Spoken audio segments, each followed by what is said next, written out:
ယောက်ျားဆိုတာကိုယ့်အချစ်မှာအရန်ချစ်ပါတယ်ပြောနေပြီမဲ့လေကိုနောက်ွယ်မှာချစ်ချင်မှချစ်တတ်တာမျိုးကိုချီမှာမင်းကလွဲလို့ဖွဲ့စကွဲပါလို့ပြောနေပြီမဲ့လေကိုနောက်ွယ်မှာနောက်တစ်ယောက်နဲ့တွဲရှင်တွဲနေတတ်တာမျိုးကိုချီမှာမင်းမရှိရင်အသက်မချင်နိုင်တော့ဘူးပြောနေပြီမဲ့လေကိုနောက်ွယ်မှာမင်းနဲ့တွေ့ရတာအသက်မဲ့သူလို့တေမတူးနေမတူးဘဝရောက်နေတယ်လို့ထင်ချင်းထင်နေတတ်တာမျိုးကိုအချိန်မှာမင်းကလွယ်လို့ပင်မိမမကိုအတွက်မလှနိုင်ဘူးလို့ပြောနေပေမဲ့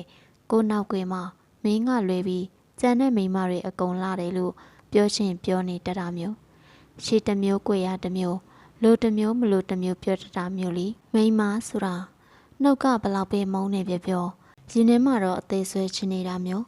ရှေ့မှာဘလောက်ပဲဥပိ္ပခာပြူထားပြီးမဲ့လေရင်ထဲမှာအရေးတကြီးကြီးနဲ့ချင်နေတတ်တာမျိုးနှုတ်ကတသက်လုံးမခေါ်တော့ဘူးပြောနေပြီမေလေ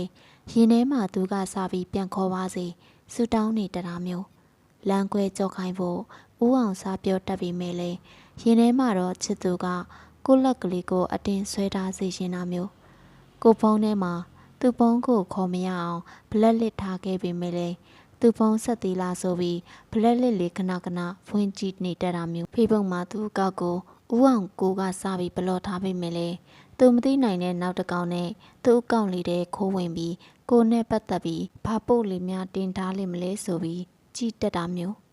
ခြေတစ်မျိုးကိုရတစ်မျိုးလှုပ်တက်ကြသူချင်းတူယောက်ျားတွေကနှုတ်ကလေးချူချူနဲ့နောက်ွယ်မှာကိုလှုပ်ချင်ရလှုပ်တက်ကြပြီးမိန်းမတွေကတော့ခက်မှမှပြောတတ်ပြီးနောက်ွယ်မှာမျက်ရည်ကျငိုကြည်နေတတ်တာမျိုးလीဘာပဲပြောအချင်းဆိုတာခံစားလွယ်သူဖို့ခြေမဆက်ချင်ရလောက်ဖြစ်ရပေမဲ့လေစိတ်တက်မှာကြောသူဖို့အမတ်တမဲ့ခလုတ်တိုက်မိတာလောက်ပဲရှိအောင်မှာပါဒါကြောင့်ပြောကြတာပေါ့